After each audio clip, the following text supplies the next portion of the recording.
Everybody, I apologize for the delay. We're having a few technical difficulties, but we're just going to go ahead and get started since we have thousands of people all across the country tuning in tonight to watch us.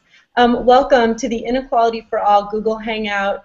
Good evening, everyone. I'm Marielle Ruiz from MoveOn.org, and I'm going to be moderating tonight's conversation with economist Robert Reich, who's going to be joining us in just a few minutes. And we're going to be talking about his new award-winning film, Inequality for All. And also joining us to talk about the film is Jacob Kornbluth, the director of Inequality for All.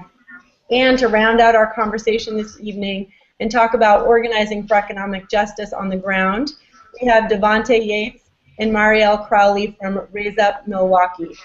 So to kick us off, I am going to just provide a little bit of context for why we're here tonight. So there's a growing economic inequality in the United States. Our middle class is shrinking, and the top 1% are making themselves richer, while the rest of us get poorer. And we're feeling this all across the country. It's absolutely no secret. And an example of this can be found in a report that was released yesterday about how fast food workers earning just under $8 an hour are struggling to provide for their families. And so they're ending up having to rely on public aid programs.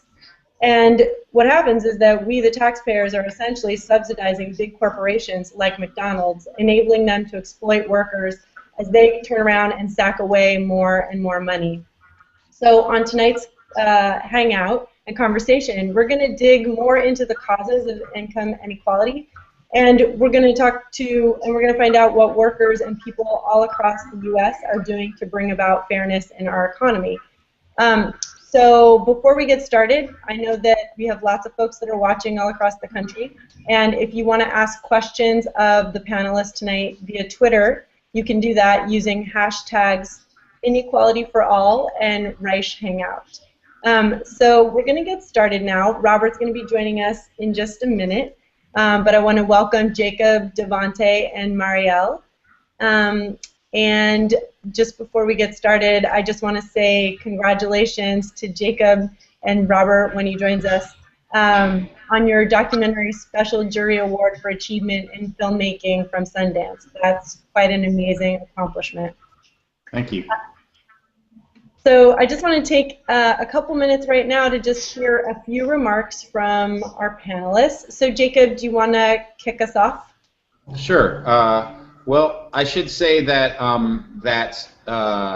maybe I'll start out by just why I made the film. 3 or 4 years ago, I had never done anything politically active. I think a lot of people of my real political change happen in work.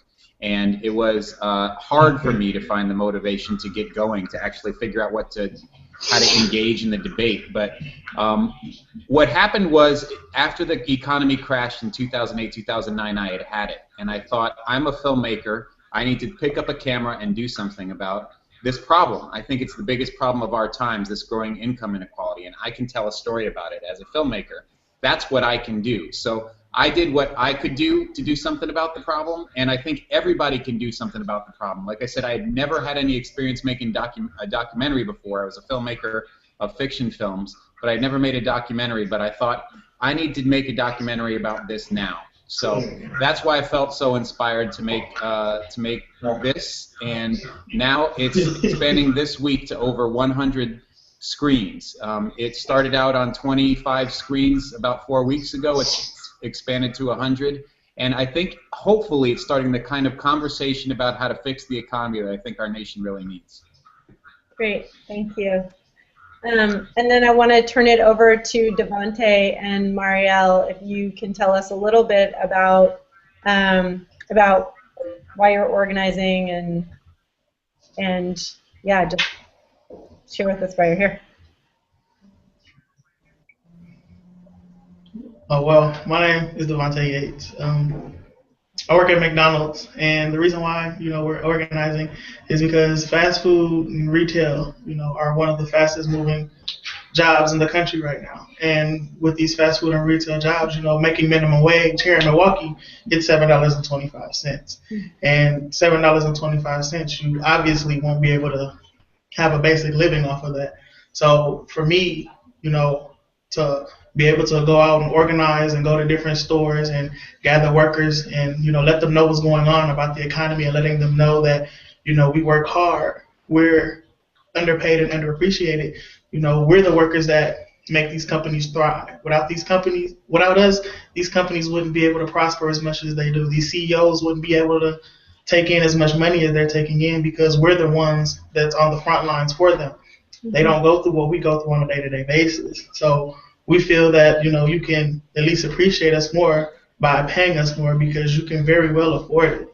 As far as like the government assistance and all of that, like we don't want to be on government assistance. We will gladly trade in government assistance for a better pay.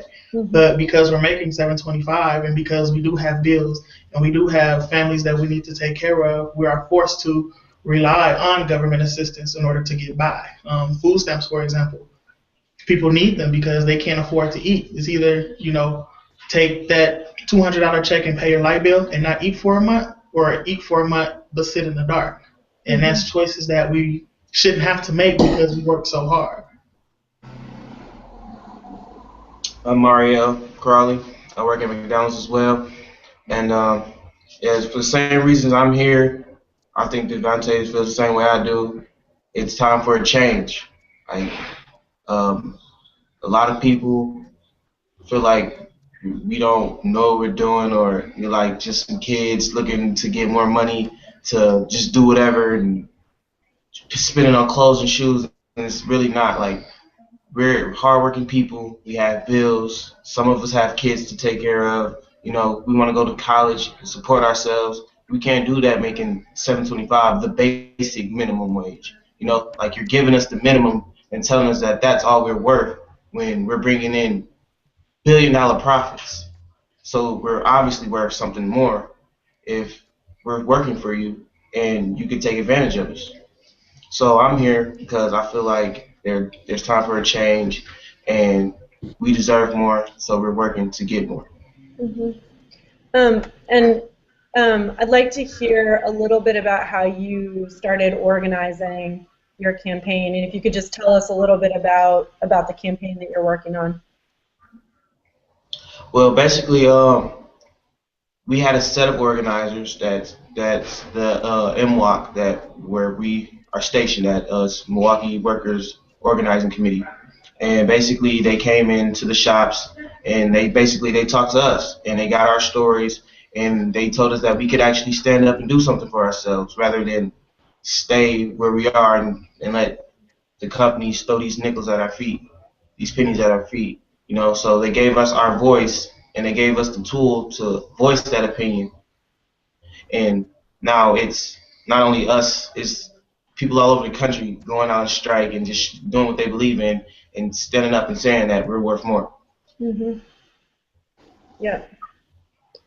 And Jacob, I want to turn it back to you for a second, and would like to hear a little bit about the film in the context of what workers are doing across the country and organizing. Can you speak to that a little bit? Well, there's this. First of all, to everybody watching, Robert Reich will be here soon, and I will do my best to communicate his views as best. I've heard him a lot, so I'm not bad to give this a try. But so what you've seen over the last 40 years, my life since the mid-'70s, is this widening gap between the rich and everybody else. This imbalance in the economy has massive impacts on all kinds of things that affect us every day. You can literally track the share of middle-class wages in the economy. You can literally track the share of middle-class wages in the economy with the share with unions. As unions have declined, so have a share that the middle class has had of the economic gains in a society. So you can see that on a big picture. Now, you've seen a lot of effects that globalization have had on unions in terms of outsourcing jobs. But there are a lot of jobs that are created in America now. The largest growth sector is in this retail and fast food jobs, and those jobs can't be outsourced. This is exactly the type of work that our economy needs right now. Is to organize jobs like this so that people can get a fair living wage for doing them. So I think in the context of what to do about growing income inequality largely, this is an important part of it, and I'm glad to be on a panel with them. Awesome. Thanks, Jacob. And just want to say that Robert Reich has joined us. Robert, can you hear us? Oh, it looks like you're still muted. Can others hear him? I can't hear him. Looks like there's a microphone at the top of the screen of your computer. That might not be on, or you might want to turn up the sound on your computer as well. Can you hear me now? Oh, there we go. Okay, good. Welcome, Robert. Well, thank you. I'm sorry I'm a little late. We had some technical problems, but I'm glad to be here. That's okay. We're really glad that you're with us. So we're just going through and having our first opening remarks. Just like to welcome you and congratulations on your film winning the jury prize at Sundance. And so we just want to give you the opportunity to talk a little bit about your film and maybe talk a little bit about why there's such a large income inequality gap right now. Okay, well, really Jake gets all the credit for the film. I mean, it's his film. He was the director. He put it together. But let me just say that the issue of widening inequality is something that has been a scourge on the American economy for many years. It's just now becoming, I think we're coming to a tipping point where we have so much of the economy in the hands of so few people in terms of concentrated income and wealth that the economy can't function. There's just the middle class, and everybody who wants to be in the middle class just don't have enough purchasing power to keep the economy going. That's one reason why the recovery is so anemic, so slow, so little, and why unemployment continues to be very high. And the official unemployment numbers don't even register all of the people who are involuntarily unemployed and who have given up looking for work because they can't even possibly find work. There's still almost 3 people looking for every job that's available, and even the jobs that are being created tend to pay very low wages, lower wages than the jobs we lost. Meanwhile, the people at the top have never had it so good. They are doing wonderfully well. They made up all the ground they lost from the Great Recession, and then some. 95% of all the economic gains since the recovery began in 2009 have gone to the top 1%. The median household income has actually dropped about 6 or 7% adjusted for inflation. I mean, we're worse off now in terms of inequality than we were even before the Great Recession. And this is a huge problem. It's a problem for the economy. It's a problem for our democracy. One thing that we know is that with inequality comes a lot of divisiveness, a lot of polarization. And look at what's happened in Washington. I mean, what's happened in Washington is part and parcel of what our film is about. Thank you. I wanna open this up a little bit more. When you say that we're at a tipping point, that statement right now scares me. And so I'm curious, when you say that, what do you mean by that? I mean that quite apart from issues of fairness and morality, which are huge when you're talking about inequality, but let's put those temporarily to one side and just look at the effects on the economy. And then look at the effects on democracy. And anybody who thinks that the economy is healthy or that democracy is healthy right now is not looking very carefully. Our economy is still in very bad shape. It's very, very, very fragile. And our democracy is in the hands of a fewer and fewer number of people who are calling the shots and financing and bankrolling most of our candidates. And this is a product of inequality. So when you say tipping point, when I say tipping point, what I simply mean is that we're getting very rapidly to the point where our economy and our democracy, neither of them is functioning. And a large part of that dysfunctional aspect of both the economy and our democracy has to do with widening inequality, the decline of the middle class, the increase in poverty, the difficulty people have moving upward in our society, and the shrinking number of people at the top who are taking home more and more of the nation's income and wealth. Mm-hmm. And then I want to pivot over to Jacob for a second. Just thinking about the film, people. It seems like people are taking notice of the film. What are you seeing? In what ways do you think that people are taking notice of the film? Well, I think first of all, we need as many as possible to actually go to see it. So I should say that we're playing in a theater near you, wherever you are around the country. You can go to inequalityforall.com and on there will be a list of places it's playing, and please go to see it, because what we found is that it's an incredibly inspirational film for people. At our first screening at Sundance, Bob came up with me and he got a 5-minute standing ovation, and then afterwards someone raised their hand and said, "I can't believe I just laughed and cried at a film that I thought was going to be about the economy.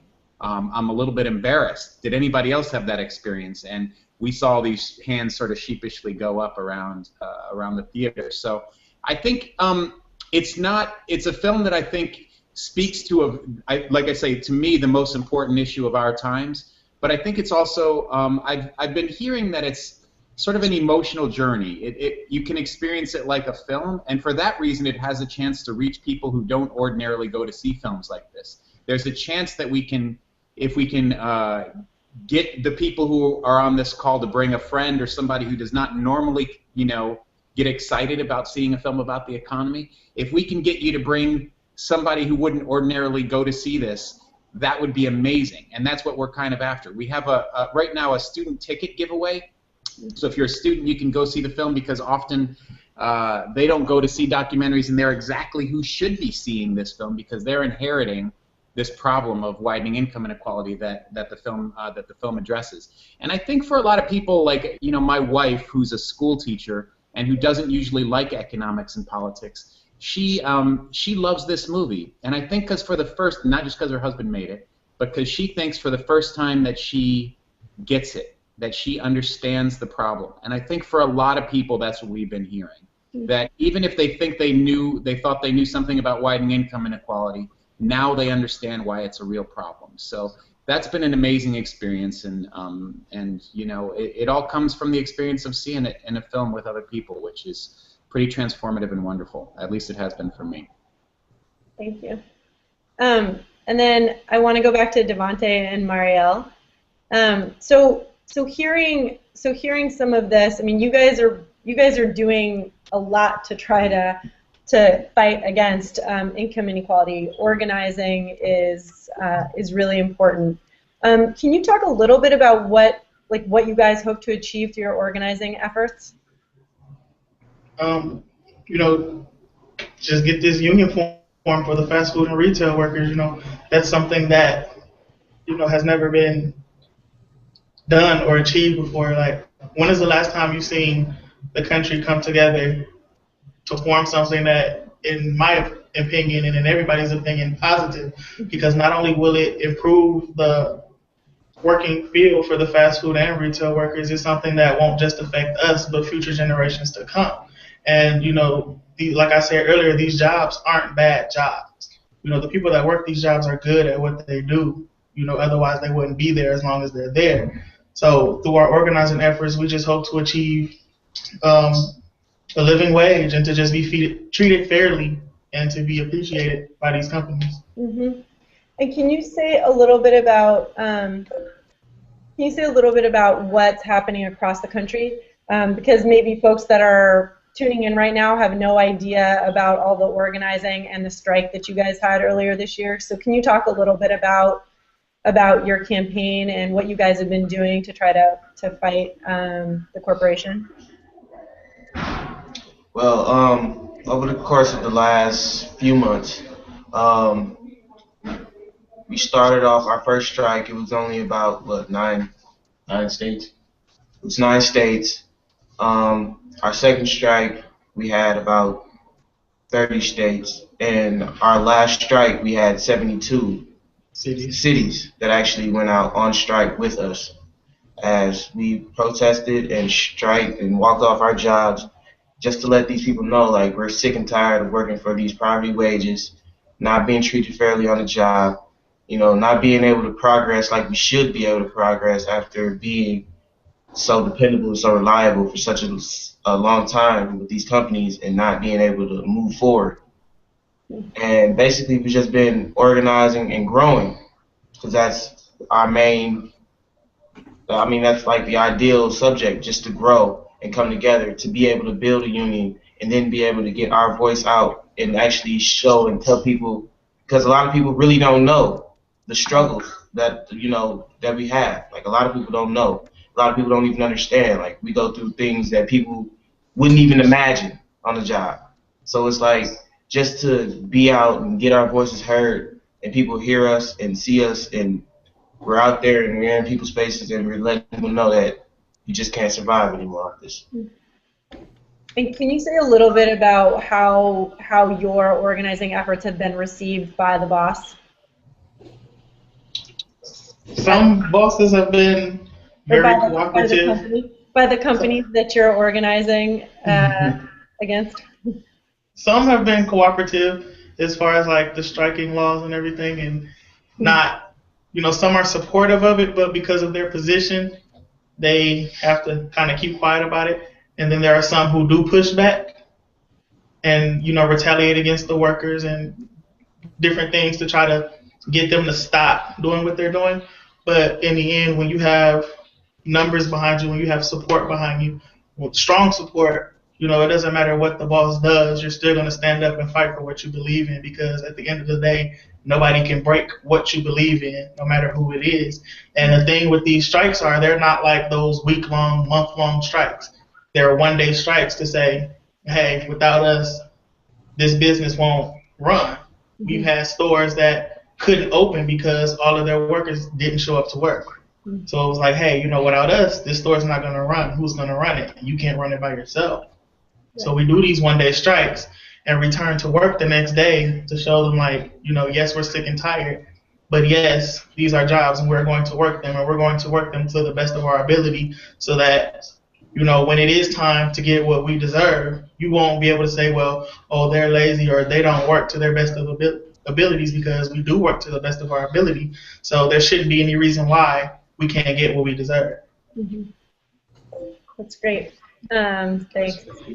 I'm going to pivot a little bit now over to actually I'm starting to take questions. I'm opening it up questions to folks on Twitter and on YouTube, and a few questions have come in, so I want to throw out some of those questions to you all. And so this one is for Robert, and this is from Spencer O'Dowd. How do you feel about the idea of fiscal autonomy, that is, all the regions of the U.S. paying for only one federal services within their region? How do I feel about all of the regions of the United States paying for only one federal service within their region? Yes, that's one of the questions that just came in. I'm having a little bit of a hard time understanding exactly what that refers to.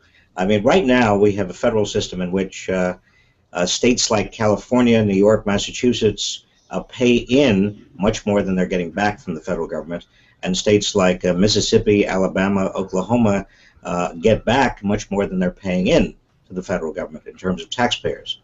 I don't know if the question is suggesting that states get back only what they pay in, or I'm not sure. Maybe you can translate for me. I'm not entirely sure. That was really all that I was given. We can move on to it. There's a few other questions that folks have asked. Here's another one. Ezra Klein has made a cogent argument for a negative income tax instead of minimum wage. What are your thoughts on that? Well, we already have a negative income tax. It's called the Earned Income Tax Credit, and it provides low-wage workers with an average of about $2,000 to $3,000 a year. I think it should be expanded, but it's not a replacement for the minimum wage. You can't construct an Earned Income Tax Credit that is a reverse income tax that's big enough to be a replacement for the minimum wage for one simple reason.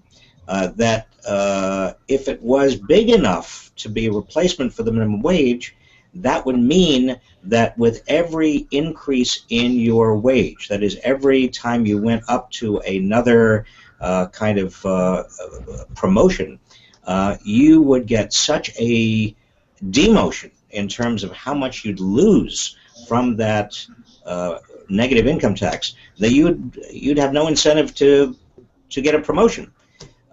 We need a minimum wage and we need a reverse income tax together. Together, they both need to be expanded. The minimum wage ought to be raised to, in my view, $14 or $15 an hour. And then you've got to have, on top of that, a reverse income tax, an earned income tax credit that I would say provides $5,000 to the lowest wage worker. And then this question is for Jacob. Jacob, what can ordinary people, average people do to take action on reducing income inequality?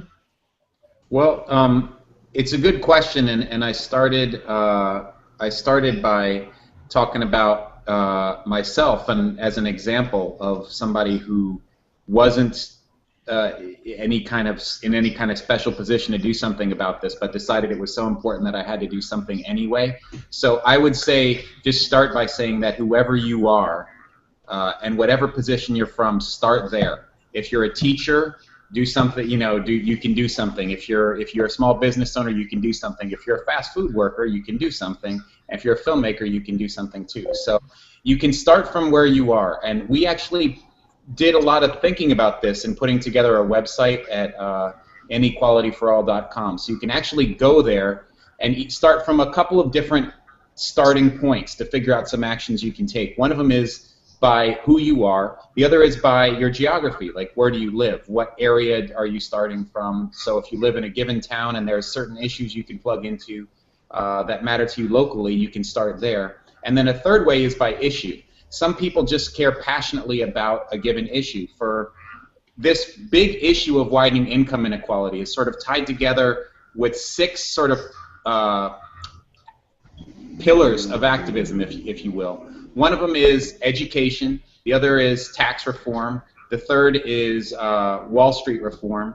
The fourth is campaign finance reform. The fifth is unions. And the sixth is the one I always forget. It's raising the minimum wage. Making work hits the minimum wage, yes, of course. Making work pay. So each one of these pillars are sort of tied together. So if you care about any one of those issues particularly, you can also plug in that way. So and I think they are tied together. I mean, minimum wage workers are workers who, in fast food restaurants, for example, I mean, you show solidarity. Get involved in an organizing campaign. Help them reach more people.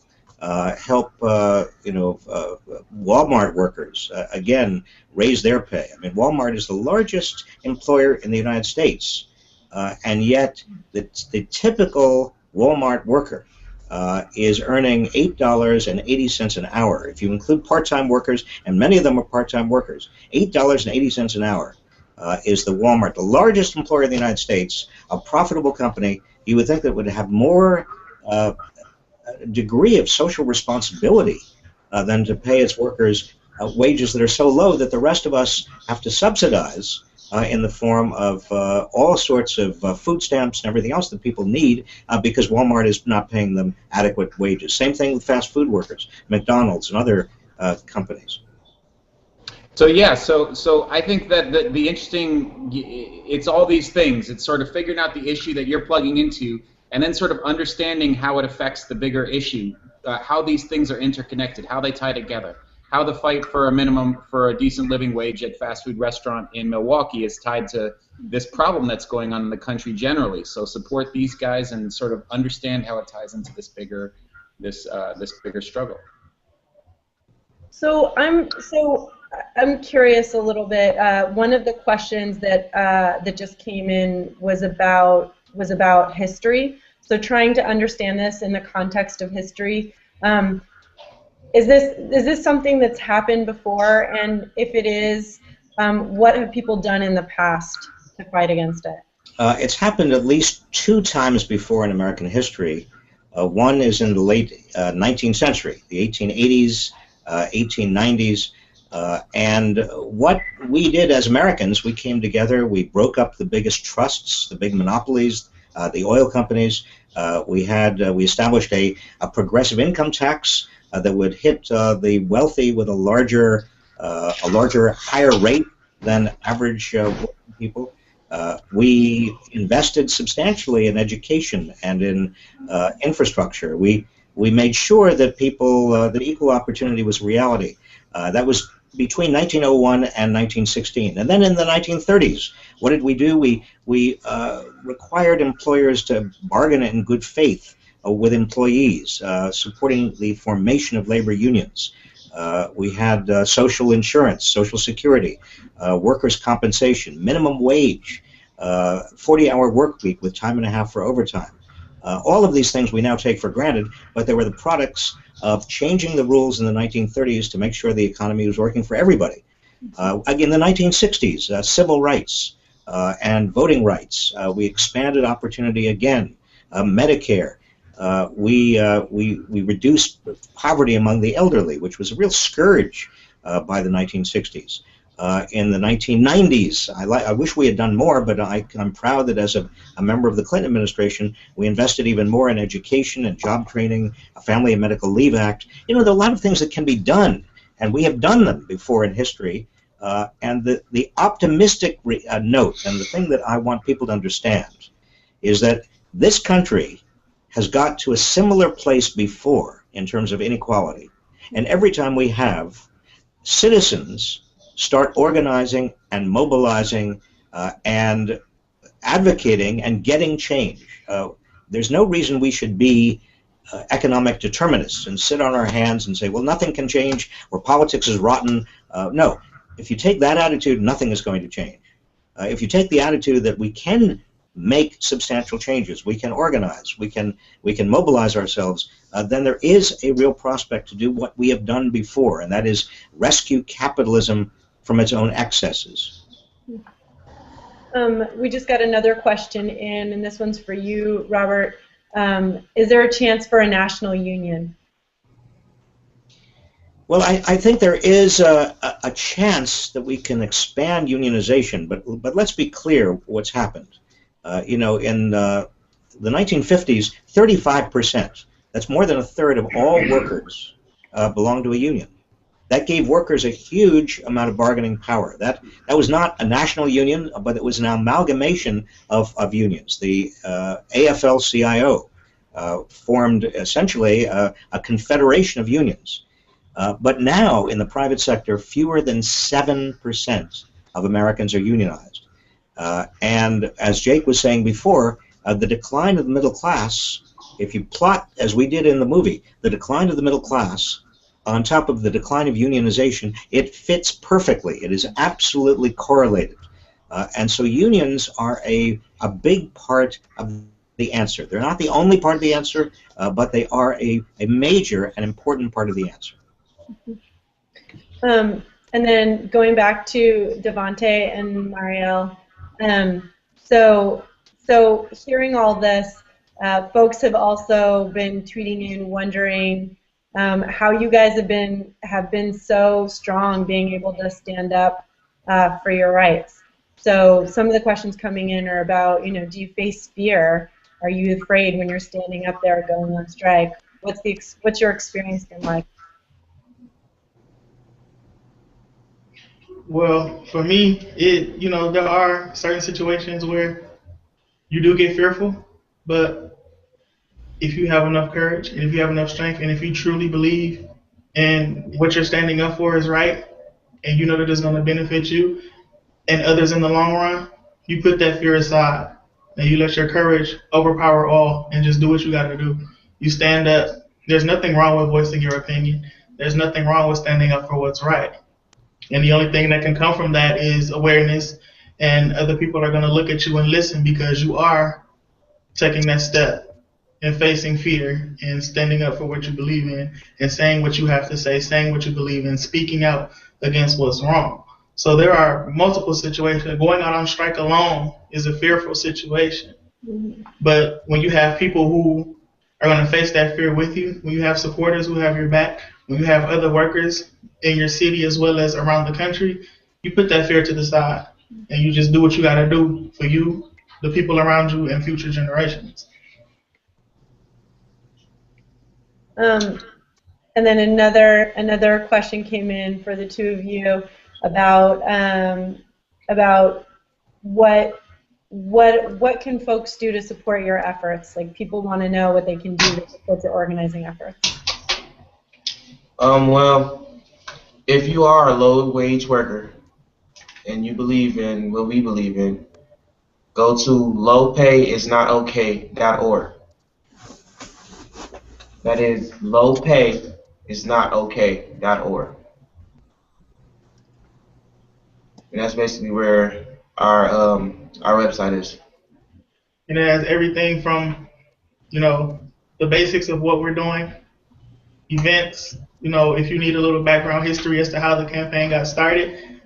We have petitions that you can sign, saying that you do support the living wage and that you do want to stand up and make a change.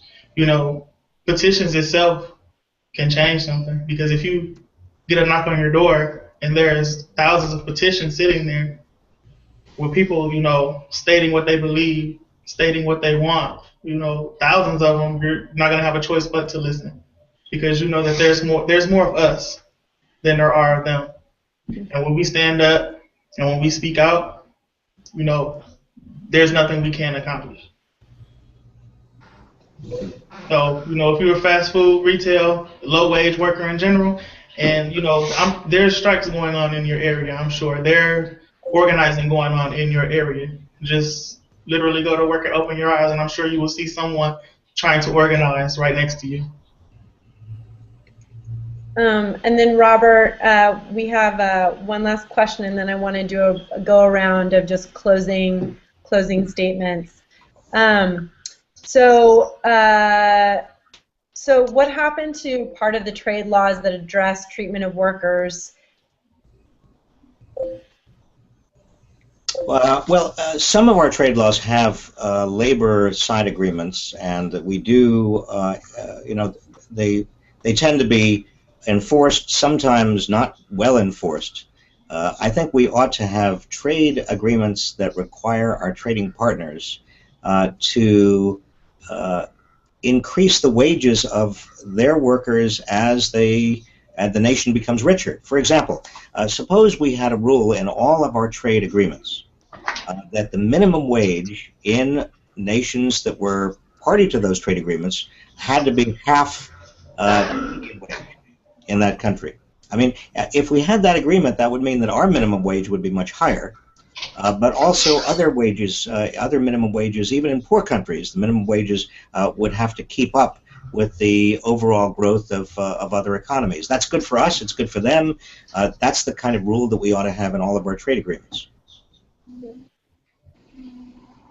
So I think that, all right, I have one more question for Robert, and then we'll do our closing statements. But is it true that that entrepreneurs and investors are job creators? Should we keep giving them tax breaks or lose jobs? Well, no. That's a mythology that the job creators are, only the entrepreneurs or the the big corporations or the wealthy. The real job creators are the middle class and everybody who aspires to join the middle class, because they're the ones who buy the goods and services that create jobs. If we have in our movie an example of a very wealthy man, Nick Hanauer, who runs a factory in the state of Washington, a pillow factory, and he says, look, I used to think of myself as the job creator. I used to subscribe to this old view that I deserve tax breaks and I deserve to make a huge amount of money because I'm at the top of the pyramid. But actually, he said, and he says in our movie, I've learned the hard way that actually it's a very broad and growing and prosperous middle class. They are the job creators, because if they don't have the money, if they don't have the wherewithal, then I'm not going to make any sales. I'm not going to expand. I'm not going to hire anybody. Business people have got to understand, if they don't already, that the middle class and the poor, they are the job creators, and that's why a more equal distribution of income, a larger share of the gains of economic growth would be good for business. American, even people at the top, very wealthy people, would do better with a smaller share of a rapidly growing economy because prosperity is more widely shared than they are doing now with a very large share of an economy that is barely growing at all, is very anemic and very fragile because almost all the gains are going to a very small number of people at the top. Thank you. So that's it for our questions from folks watching. What I want to do is just quickly give each of our panelists an opportunity to share some closing remarks. And if you could include in your closing remarks at least one way that people all across the country can take action right now around income inequality. And so why don't we start with Devonte and Marielle. Well, we thought a way that a lot of people could get in tune with what we're doing is they could just, people come in every day. Our consumer is the person that we satisfy every day. We make sure that there's hot and fresh food for people every day. So the people that come in and get great service from us and see that we're in there working hard, making sure they get their food fast and timely, and that it's fresh, and that they're satisfied with the service that they get, just call and tell the company, like, look, these people deserve what they're asking for. Like, the more support, the better for anything, any cause. People just knocking on doors, going and just talking to people, getting petitions signed, signing up with us. Just anything that you can do, talk to somebody, talk to your friends, talk to your coworkers, talk to your family, anybody. Just, if you believe in what we believe in, help us help everybody else. You can even call your elected officials, call, your churches, call different community organizations, let them know what's going on. If you want to take that extra step and you don't know of any campaigns going on in your area, start one up yourself. Go start organizing. It's for everyone. If you're a low-wage worker, stand up and fight. If you're not a low-wage worker, stand up and support. There's power in numbers. So just doing something as simple as going to your local McDonald's or, your local clothing store and just saying, hey, this is what's going on around the country. Maybe we should get something started here. Just something as simple as opening your mouth and speaking can make all the difference. Thank you. Jacob? Well, first of all, I think that's a great answer, what they just gave, and I'm kind of inspired by what they're saying. So good job, guys, and thank you for doing what you do. For me, I think this issue of widening income inequality is the biggest issue of our times. That's why I made this film. That's why I'm so passionate about this issue, because I think it affects not only our economy. Our economy would be doing better if we didn't have such a big imbalance in incomes, in the way the income is distributed, but it also affects our democracy. I'm scared about what's happening to the country that I live in. I feel as though one of the big underlying factors to figuring out how to fix it, if you're a proud American, is to think and educate yourself about this issue in any way you can. first and foremost, if this hopefully it's not too self-serving, but go see the movie. Watch it, tell other people to go see it. It's trying to do something about this issue and start a conversation about how to fix our economy in the midst of some real craziness going on in Washington. So what we need is a popular uprising of people kind of understanding that this issue is fundamental and it affects people no matter where you are in the income distribution, and affecting their representatives in Washington. Bob always says this, but nothing good happens in Washington unless good people outside Washington are organized, mobilized, and energized to do something about it. So that's what we hope will happen with this film. If you're looking for a specific action to take, I said it before, but I can say it again.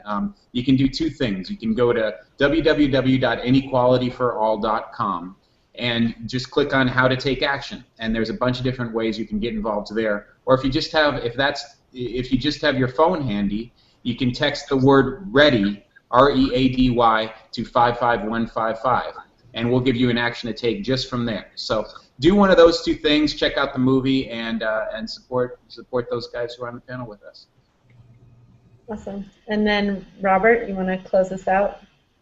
Sure. Let me just say that, I mean, here we have, as part of this particular discussion, we've got two young men who are showing extraordinary courage because they're standing up for what is right. They're standing up for what people like them need, like low-wage workers, the rights of low-wage workers to have a decent, minimally decent wage and benefits.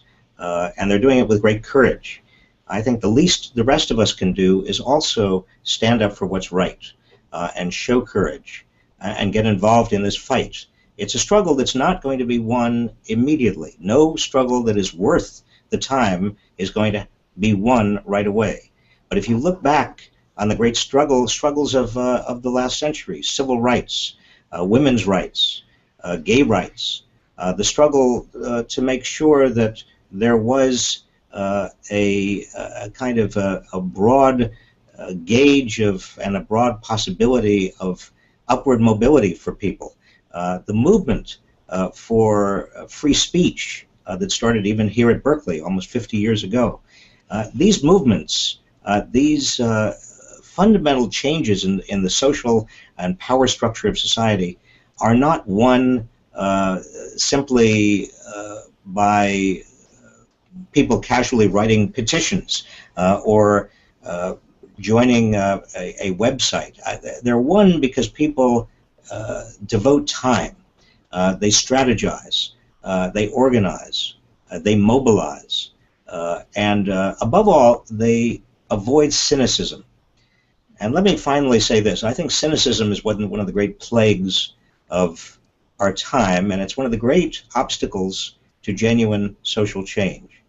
One of the reasons that Jake and I made this film is to give people a sense not only of what's happening and why it's happening, because unless you know that, you don't even know where to begin and to understand what the solutions are, but also to give people a hope and inspiration that things will change, and they will change for the better if we all join together. So I want to thank MoveOn. I want to thank all of you for arranging this and everybody who's tuned in. This is a big deal. Hope you see our film. More importantly, I hope you pitch in. Thank you, Robert, and thank you everyone for joining us tonight. Everyone out there, thank you for joining us tonight. And I just want to again thank our panelists, Marielle and Devonte, Jacob and Robert, for joining us tonight and leading us in this really incredible conversation. And just want to leave folks out there with two websites where you can go to take action, or three websites where you can go to take action. One is lowpayisnotok.org. The other one is inequalityforall.com. And the third one is moveon.org. Thank you, everybody, and have a great evening. Thank you. Bye. Bye. Bye.